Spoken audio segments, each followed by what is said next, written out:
Białystok, Poland. The marchers at the first gay pride parade in this conservative city in eastern Poland expected that they would be met with resistance.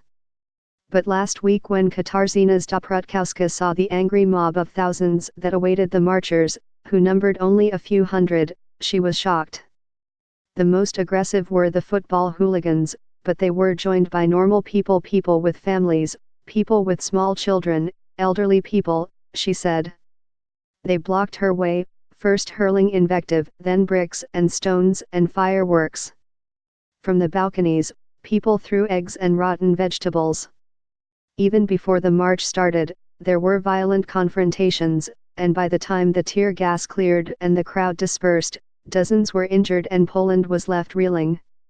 Much as the racist violence in Charlottesville, Virginia, shocked the conscience of America, the brutality in Białystok last week has rocked this country and raised grave concerns of whether a steady diet of poisonous political propaganda focused on gays and lesbians had taken on a life of its own.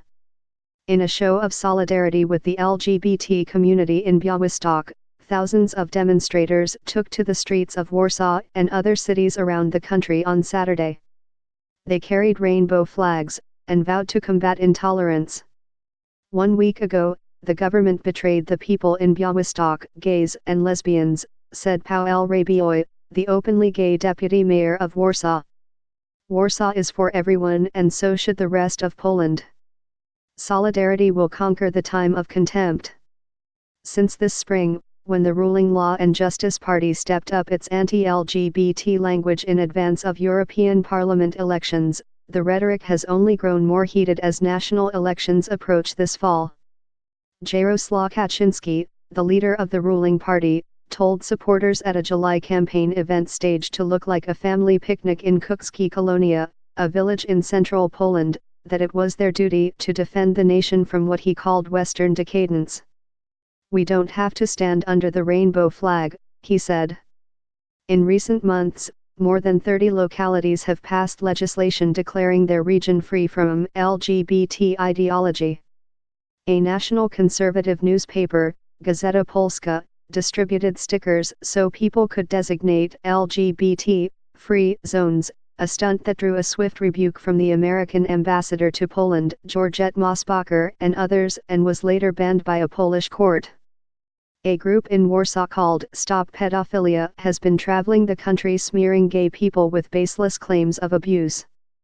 For weeks, the group set up a tent in the center of the old town square of Białystok to spread its message. Even after the violence last weekend, the group's truck still patrolled the streets, broadcasting its claims over loudspeakers. What happened in Białystok was the result of months of propaganda, Ms. Zdobrutkowska said. The rhetoric against gays has also been pushed by many figures in the Roman Catholic Church. 2 weeks before the march, Archbishop Tadeusz Wojda issued a letter that was read aloud in all churches in Białystok and the surrounding province of Podlasie, asserting that gay pride events constituted blasphemy against God. He invoked a Latin phrase that was once the rallying cry of priests fighting for freedom against communist rule. "Non possumus," he wrote. "We cannot accept this." Dozens were injured in Białystok. The police have identified over 100 people and accused them of attacking the marchers. At least 77 have been fined or charged. One man was accused of beating a 14-year-old boy. In the week that followed, the violence was condemned by officials from both the ruling party and the church, though both also denied responsibility for fomenting fear and hatred. Jakub Przybis is well acquainted with the hatred directed at gay people in many parts of the country. It is why he hid his sexuality for years. Even before the recent anti-LGBT campaign, it was not easy being gay in this conservative town. There are no gay-friendly clubs or coffee houses. "It would be crazy," he said, "to walk hand in hand with a same-sex partner. The only open life you can live is in your own apartment," he said. Still, when he learned that Białystok County had been declared a region free of LGBT ideology, he was shocked and horrified. "I don't want to leave this country, but I wonder if there is a place in Poland where I can feel safe," he said. Bozena Birillo, a law and justice councilwoman from the Białystok County, said that the legislation was a response to provocations from LGBT minorities and their demands for sex education classes. Still, she said, any violence is unacceptable. Mr. Persibas said that the anger he witnessed at the march has been fueled by rhetoric from political and religious figures. His account, along with those of other eyewitnesses and videos, showed how quickly a mob mentality can grip a community. The march was supposed to begin at 2 p.m., but a group of people who wanted to protest against the event were granted a permit for the same day. Extremist groups put out calls for supporters from across the region to join them.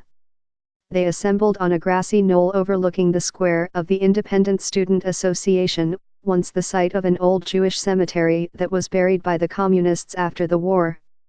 Ms. Stoprutkowska, a sociologist, said that as she was surrounded by thousands of angry faces, perhaps the most chilling thing was that there were familiar faces in the howling crowd. I recognized a former neighbor, she said. A friend recognized their doctor. A student of mine saw a counselor from her child's school. One young girl from Warsaw came up to me and asked if she could stay with me, Ms. Stoprutkowska said. She was so terrified she burst into tears.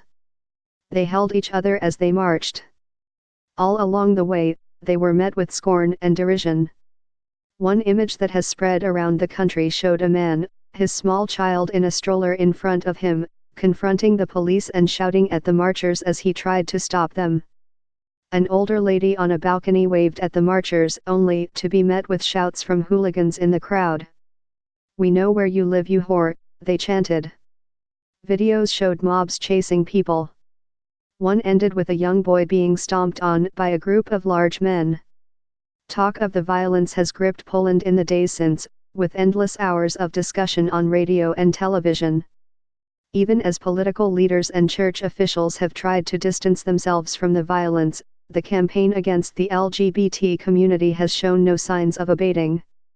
Przemysław Witkowski, a journalist, was riding a bicycle with his girlfriend in the city of Wrocław on Thursday evening when he spotted anti-gay graffiti and told his girlfriend it was shameful. Apparently, someone overheard Mr. Witkowski. A short time later, a man confronted him. "You don't like this graffiti?"